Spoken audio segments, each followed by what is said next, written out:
بسم الله الرحمن الرحيم.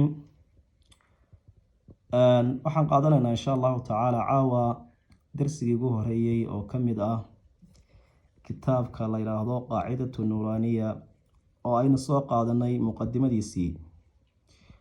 waa darsu awal, darsigii ugu horeeyey xuruufu lhijaa'i almufrada, xuruufta higaada oo kala gogo-an, qoobka loogu dhawaaqayo alif, baa, taa, ثاء، جيم، حاء، خاء، دال، ضال، راء، زاء، سين، شين، صاد، ضاد، ضاء، ظاء، عين، غين، فاء، قاف، كاف، لام، ميم، نون،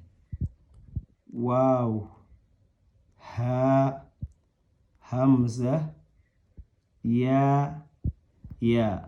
qaabkaas aad u xifdinaysaa alifka dhan waa inaad kala saari kartaa xuruuftan oo mid kasta dhibicdiisa iyo waxa u gaarka ah aad kaga socdo xuruufta kale. qaabkan ugu dhawaaqdaa halkaasuu noogu sheegaya caawa. wallahu aclam.